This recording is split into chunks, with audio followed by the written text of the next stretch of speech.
अभी तक की अगर हम बात करते हैं तो इंडिया स्पेसिफिक कोई बुरी न्यूज़ तो नहीं आई है, लेकिन ग्लोबली 2 अपडेट हैं जो कि ग्लोबल मार्केट को मंडे को अफेक्ट कर सकते हैं। और इंडिया स्पेसिफिक नहीं है, इसलिए इंडियन मार्केट बहुत ज़्यादा अफेक्ट नहीं होनी चाहिए। जो गिफ्ट निफ्टी की क्लोजिंग भी हुई थी वो ऑलमोस्ट ऐसी ही थी कि मंडे मार्केट की फ्लैट ओपनिंग को ही वो प्रिडिक्ट कर रहा था, गिफ्ट निफ्टी जो था।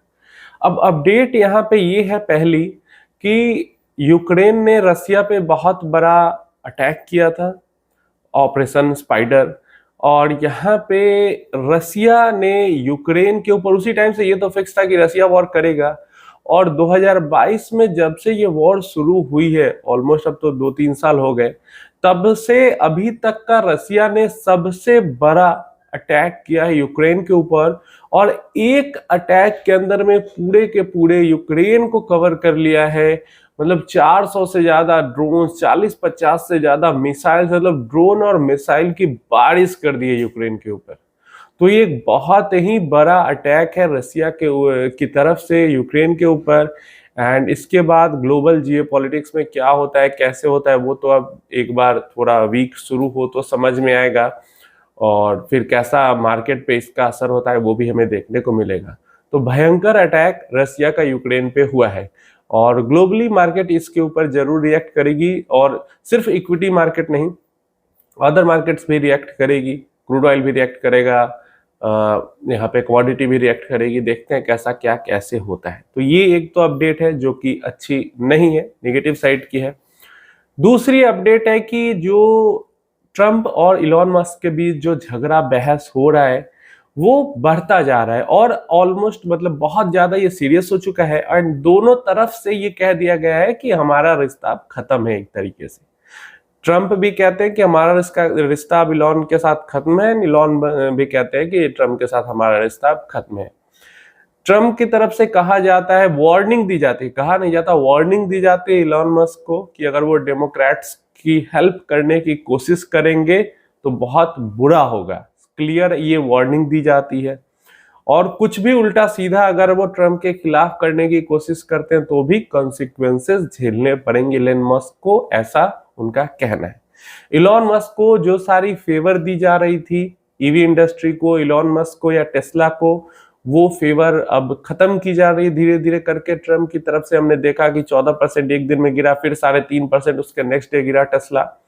तो ये सब हो रहा है। अब जो इलॉन मस्क है वो डोनाल्ड ट्रंप पे इल्जाम लगा रहे हैं या सीधा सीधा कह ही रहे हैं कि अमेरिका को ये डिप्रेशन में ला के ही छोड़ेंगे, जीडीपी गिरा के छोड़ेंगे, ग्रोथ गिरा के छोड़ेंगे। मतलब ट्रंप के डिसीजन से अमेरिका की जो ग्रोथ है वो खराब हो रही है, रिसेशन में जा सकता है अमेरिका। कभी न्यूज आती है कि ट्रंप नई पार्टी बनाने के ऊपर फोकस कर रहे हैं, हो सकता है वो अमेरिका के अंदर में न्यू पॉलिटिकल पार्टी बनाए ट्रंप। कभी न्यूज आती है कि ट्रंप जो ऑपोजिशन है उसको अब सपोर्ट करेंगे, क्योंकि जो डोनाल्ड ट्रंप की नीतियां है वो बिजनेस के लिए, अमेरिकन बिजनेस के लिए, और भाई बिजनेसमैन है ट्रंप तो वहां पे वो खतरनाक हो सकती है। तो ये देखो, एक बड़ा पॉलिटिशियन है और एक बहुत बड़ा बिजनेसमैन है। दोनों के पास इन्फ्लुएंस बहुत ज्यादा है, पैसा भी है। मतलब एक के पास पॉलिटिकल पावर, एक के पास पैसा बहुत ज्यादा, दोनों के पास बहुत ज्यादा पावर है। तो ऐसे दो लोगों के बीच जब टकरार हो रही है दुनिया की सबसे बड़ी इकोनॉमी के अंदर में, तो ऐसे में पॉलिटिकल इनस्टेबिलिटी भी आती है एंड अनसर्टेनिटी भी आती है। और हमेशा से ही मैंने कहा है कि अनसर्टेनिटी की जो टाइमिंग होती है वो स्टॉक मार्केट के लिए अच्छी नहीं होती है। पता नहीं अब किसी दिन भी कुछ भी न्यूज निकल के आ जाए, क्योंकि ये टकरार अच्छी नहीं है। तो एक ये न्यूज हो जाती है और एक रसिया यूक्रेन वाली न्यूज हो जाती है। ये दो न्यूज जो है वो हमारे लिए पॉजिटिव, हमारे लिए क्या ग्लोबली पॉजिटिव न्यूज नहीं है। अगर इंडियन इकोनॉमी की अगर हम बात करते हैं तो भाई आरबीआई ने तो फ्राइडे को बम्पर बूस्टर डोज दे ही दिया था, जिसका इफेक्ट हमें फ्राइडे को देखने को मिला था। मंडे को देखेंगे कि ये जो दो न्यूज़ेस हैं उनका इफेक्ट मार्केट पे ज्यादा होता है या फिर आरबीआई का जो बूस्टर डोज है वो मंडे को भी काम करता है। या मतलब मैंने कहा ही था कि या तो मंडे को ये जो बूस्टर डोज है वो काम करता रह जाएगा, या अगर एक दिन काम करके रुकता है तो 2-3 महीने में जब क्वार्टरली रिजल्ट्स में जब बूस्टर डोज का इफेक्ट दिखेगा तो वहां पे। लेकिन हाँ, एक बात और हो रही है, वहां पे इफेक्ट दिखेगा ऊपर जाने का, तो मार्केट को तो ऊपर जाना ही है, चाहे अभी जाए या 3 महीने बाद जाए या 6 महीने बाद जाए, क्योंकि इकोनॉमी अच्छा कर रही है, रिजल्ट्स अच्छे आएंगे, और जो डिसीजन वगैरह हो रही है वो भी इकोनॉमी के सपोर्ट में ही हो रही है। कुछ जो इंटरनेशनल लोग हैं वो यहाँ पे मार्केट क्रैश की फिर से प्रिडिक्शन करने लग रहे हैं। काफी सारे लोग कमेंट में कह रहे हैं और परेशान भी हो रहे हैं, जैसे कोई आके बोलता है मार्केट गिरेगी, लोग परेशान हो जाते हैं। रॉबर्ट कियोसाकी जी, क्यों इतना सीरियस लेते हैं लोग इनको? मतलब पहले बहुत रिस्पेक्ट थी इनके लिए, दिल में बहुत इज्जत थी, लेकिन अब धीरे धीरे करके ये खुद से सारे इज्जत रिस्पेक्ट को खत्म कर रहे हैं। ये मार्केट मैनिपुलेटर की तरह काम करते हैं। मतलब पहले की अगर आप इनके इंटरव्यू देखोगे तो ये बिल्कुल खिलाफ थे। सबसे पहले तो ये रियल एस्टेट के अलावा और किसी चीज के फेवर में नहीं थे, सबके खिलाफ, सिर्फ रियल एस्टेट, सिर्फ रियल एस्टेट, सिर्फ रियल एस्टेट। उसके बाद रियल एस्टेट प्लस गोल्ड के फेवर में आए। उसके बाद अब इनके ऊपर बिटकॉइन का भूत सवार हो चुका है।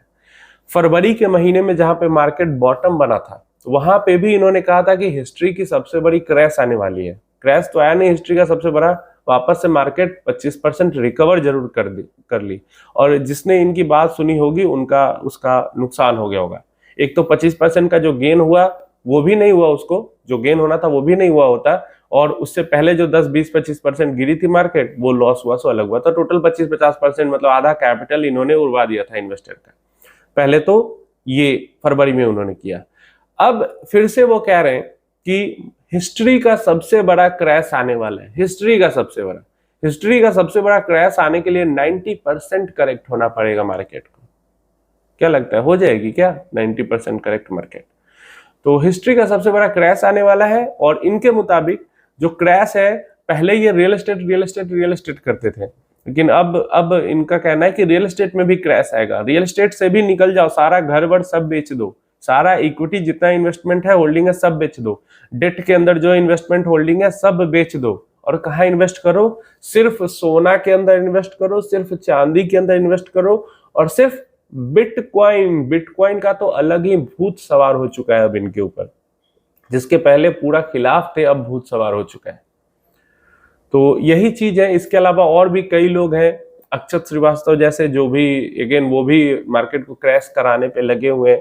तो ठीक है, आप लोग देखो, आप वो जो रिपोर्ट्स आती हैं, जो जीडीपी के नंबर आ रहे हैं, आरबीआई के डिसीजन वगैरह आ रहे हैं, कंपनीज के जो रिजल्ट्स आ रहे हैं, नंबर आ रहे हैं, डिमांड ग्रोथ, प्रॉफिट के जो ये सब चीजें जो हो रही है, वो आपको देखना है, समझना है, या बस कोई राइटर है जो कि मतलब 100 बार बोलने पे 100 बार अगर क्रैश की प्रेडिक्शन करता है तो एक बार सही होता है? दोनों में से आपको किसको सही मानना है, आप मान सकते हो एंड उसके ऊपर अपना डिसीजन ले सकते हो। मैं तो भाई इन्वेस्टेड हूं और इन्वेस्टेड रहूंगा जब तक मेरे गोल्स कंप्लीट नहीं होते। इन्वेस्टेड रहूंगा, और गोल कंप्लीट होने के बाद भी मैं इन्वेस्टेड ही रहूंगा। क्यों? क्योंकि गोल कंप्लीट होने के बाद भी मैं पूरा का पूरा पैसा थोड़ी ना रिडीम करूंगा। जितना गोल के लिए जरूरत है उतना ही पैसा उसी तरीके से निकालूंगा। तो इन्वेस्टेड तो मुझे लाइफ लॉन्ग रहना है। और भाई मैं अभी अंडर 30 हूं। अब सोचो, मैं जब 70 साल का होऊंगा, 60 साल का होऊंगा, 80 साल का होऊंगा, मेरे पास कितना ज्यादा वेल्थ होगा। अगर 10% से भी कंपाउंड हो जाती है मेरी इन्वेस्टमेंट, तो थोड़ा बहुत पैसा निकालूंगा तो भी। तो इसलिए टेंशन फ्री होकर इन्वेस्टमेंट करो, इन सब चोचलेबाजी से बच के रहो।